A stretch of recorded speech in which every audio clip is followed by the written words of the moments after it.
Guys, let's meet Alexis and let's start with the practice mode.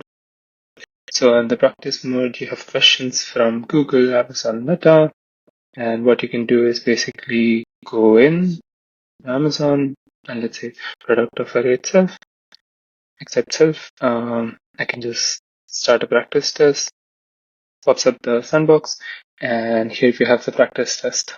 So we can start the interview here. All right, let's go to the actual interview. Yeah, all right. Labs for the conversation part and Daytona for the secure sandboxing so that a candidate does not break our platform and the code stays contained. Learn Labs does control the sandbox and running the tests, and it sees everything that you're doing on your screen.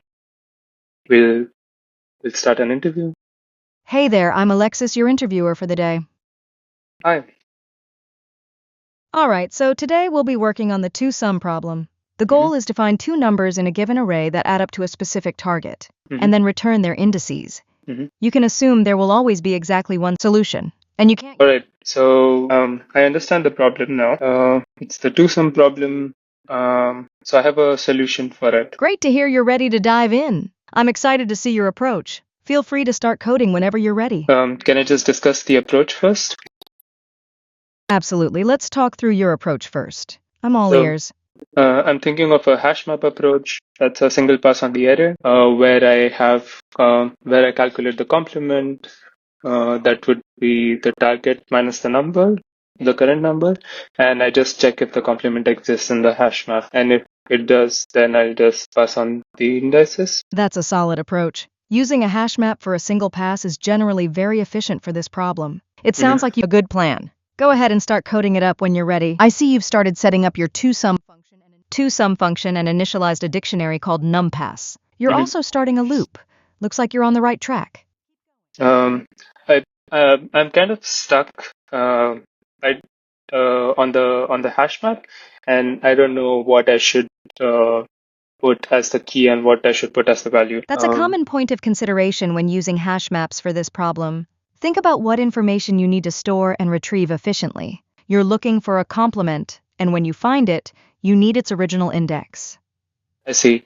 I think the key should be the actual value, and the value should be the index of where the element is. Got it. So if the key is the number and the value is its index, how would that help you find the complement's index when you iterate through the array?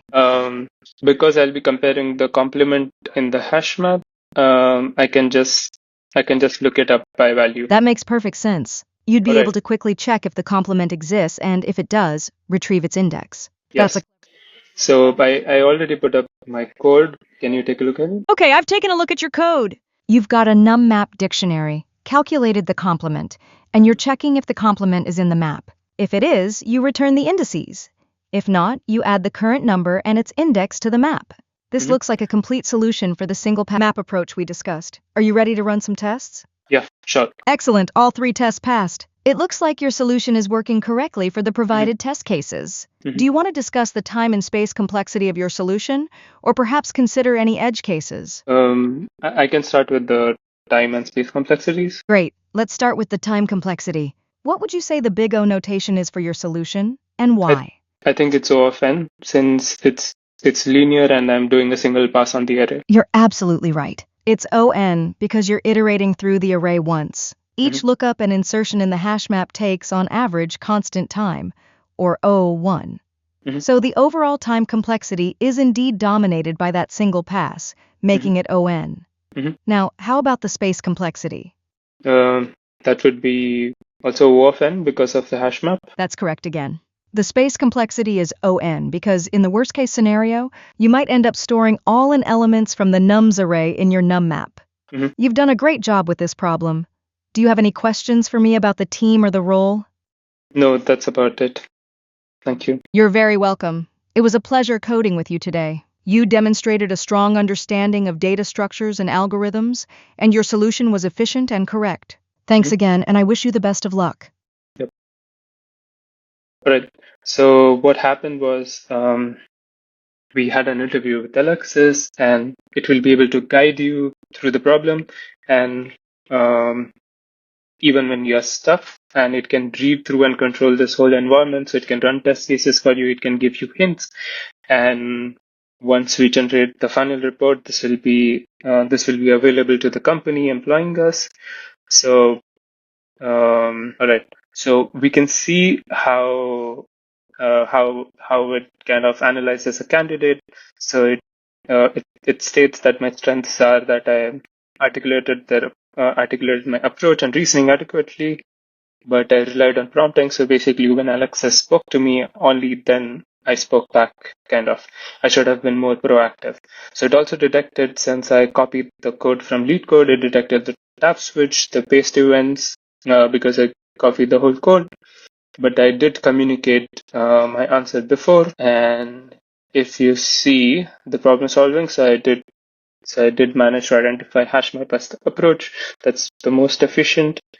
And it even generated a final feedback for the candidate, but it says it's a weak hire. That's probably because of the integrating metrics failing, and I'm using filler words apparently. And it even noted that I had initial hesitation with hashmap key value assignment. It's basically reducing my points here because I was confused about something and asked for kind of some sort of help here, right? So that's Alexis for you.